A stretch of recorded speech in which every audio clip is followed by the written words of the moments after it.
Hello everyone and welcome back to Let's Play Europa Universalis IV with me, Alfapiomega, Meiou and Taxes, and Brittany. So the year 1621, and we got an event called the Effects of the Pragmatic Sanction. The Pragmatic Sanction, solemnly rendered by Emperor Charles VI on 19 April 1713, by the way, about 100 years earlier, established the indivisibility of the Habsburg patrimony and ruled the order of succession by order of the firstborn child, even to a woman. This made Marie Theresa, born in 1717, the heir of the empire. The Pragmatic Sanction was recognized by Spain in 1725, confirmed in 1741, Russia in 1726, Prussia 1728, the United Provinces in 1731, Hanover in 1742, the Holy Roman Empire, except Bavaria in 1742, and France in 1738. Bavarian refusal would lead to the War of the Austrian Succession. So are we pro-emperor or anti-emperor? I don't know why we're getting this event, actually. And honestly, I don't think we need those stability points. But hey, let's be pro-emperor. We can start this episode by revoking some privileges. I'm going to revoke the rights of commerce from the burghers. And honestly, I forgot to send out these ships. So let's send this ship to Brazil and send this ship to La Plata. Burghers are upset. And yet again, we did not lose. Oh! Hey! Okay. So it works. And wow. I wish I didn't learn by losing 2 stability points in a row. Crap. And that 50%, that 50 stability just passed us. Okay, so we're gonna jump up immediately to +2 again. And then we'll see how we are. Yeah, that really makes difference in the colonial world. Damn. We started the colony in Savante, which is good. We are spreading, same here. So we either get this province and these two. Well, it would be smarter to go with these two. Ducati is gonna take a while, but, you know. We'll see how it goes. We'll see how it goes. What I mentioned in the last episode is that we're gonna focus on developing our core province, capital, city, sort of, and that is by building a city hall rank level 2, which will increase the urban gravity significantly and allow us to build the bank. So let's hold ourselves accountable to that. And I also noticed that we have only level 4 forts everywhere, honestly, and they are, to be quite honest, extremely cheap to build, and they provide quite a lot of benefit. Especially in our capital, the fort costs 120 gold, which is insane. So I'm gonna throw some money on our main land and, you know, upgrade the forts everywhere. They will give extra urban gravity. I think that each fort gives, yeah, they give quite a lot of both urban and modifier, so it's going to be a worthy investment. So next month we are building the city hall. Hey, why are we earning so little all of a sudden? Yeah, trade is tanking a bit. Well, so little. Why are we earning so little? Damn it, I'm so dumb sometimes. Can we or can't we now... Hey, plentiful manpower happened just. Switch our... Yes, okay, let's switch our... Damn, that costs 119? Damn, okay, well, we switched our rival to France. And now we can embargo them, which is why I did this. Which I believe will significantly hurt their trade everywhere. Yeah, they have been the biggest gun in the Northwest Atlantic, and I think this is gonna take them down a notch. A combination with natives. Okay. Generally speaking, though, our trade is looking fairly good. Very good. So let's see how this changes.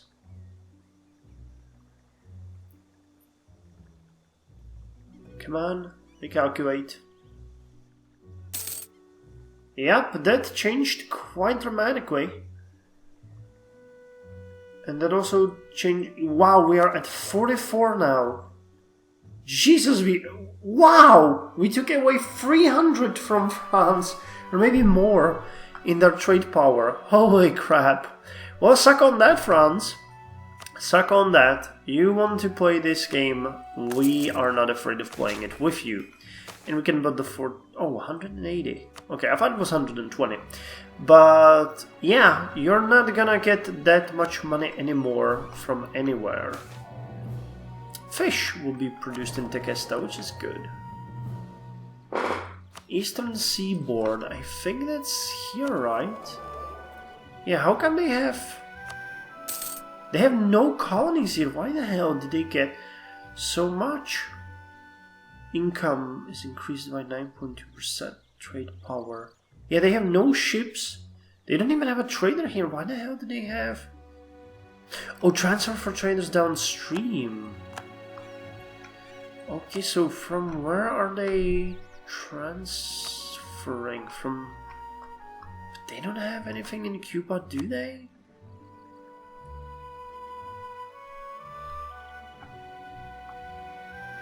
Maybe they have some colonies here that I can see? They have no one here. That's odd. What about Cuba?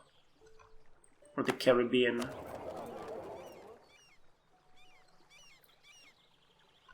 Transfer from traders downstream. Where the hell are they? This is so weird. I have no clue. Let's not bother with that right now. Let's send out these 2 new extra brigantines. I think I sent one to La Plata. Well, maybe not. And if I did, it won't hurt sending another one. So you go, my fishies.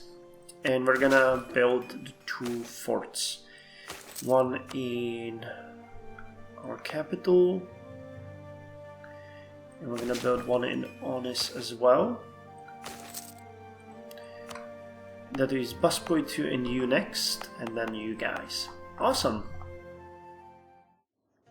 Well, this is a problem. An heir to the throne has been made, but he is from the Griff family, Francois. And I'm not exactly happy with that, so I'm thinking we're gonna disown him again and wait for our own heir. Yeah, let's do that. Let's disinherit Francois. I still believe that Cordua will bring us someone from the Chateauvian Blois lineage. God damn it. Well, let's hope that's gonna happen, because damn, she's not infertile, we are not infertile, nobody is infertile, so let's hope that's gonna happen. Printing press gives benefits, okay. Well, all of these provinces now are building forts. I think, yes, Saint-Malo as well. We need to build a fort in Gernef as well, which is a bit costly. And then these 2 provinces, Brodreger and the Brovenet, deserve them as well. Yeah, they do. Okay. We're making enough money, right? Yes. Okay. So every province in our mainland is now building forts. I've also given an order to build a fort in... Wow! Pierre is becoming better. This is the 2nd time in this year that he has improved his fire skill. Okay. I also given an order to build a fort in Igneri. And I am thinking of upgrading some forts in our colonies. But now we need to save up money, because the city hall will be done in how many months? In 602 days. So roughly 2 years, year and a half, somewhere between year and a 3/4 of a year. And at that point we'll need to be ready for the bank, because the bank is going to give us additional huge trade power modifier, a huge urban gravity modifier, a local production efficiency, tax income and trade value. And I want to be ready for it. So saving up money for that will be extremely important. Now we have the merchant quarter, and I'm happy for that, but the bank will bump our trade power to somewhere I expect to be around high 70s, which will further increase our ownage of the Northwest Atlantic trade node. As far as the colonies go, they are expanding pretty nicely. Everything is going fairly well there. Northern Brittany is colonizing Nunavik, which makes me happy, while we are colonizing for them these two provinces. I'm a bit torn whether or not. I think we will get them 2 more provinces, and then we're just gonna leave them to their own devices. New Brittany has finished colonizing Pawtucket and are now colonizing Kuripi, which is not a bad province. It has furs, and there's also another modifier here that I'm not sure what it means. Recent military development, okay. Breton Cuba is still finishing, unfortunately, the Kubanakan, but that's gonna be ready soon. We are working on these 2 provinces here. I'm definitely gonna help colonize more, especially with the furs here and everything. So let's go for that. Our province in Yaruro is growing nicely, so I'd like to get Bucaraman and Zulia next. In Brazil, things are looking fairly good. I'm still sort of hopeful that we might go with Kiowa and Pikiri. Not sure, if we can get Kiowa, it will be awesome, whether we get Pikiri or Itapua, because we'll connect our provinces. If not, well, what can you do? And I think they're still working on Diduhet. Yes, they are. So yeah, things are looking fairly good, and we get an event called Global Trade, so let's read through it and figure out what it is. Goods have been moved across continents since antiquity, but where this was previously limited to a set number of routes, and goods, such as the manufactured goods of India and China, finding their way across the Indian Ocean and along the Silk Road, all trade is now increasingly becoming part of a greater world network.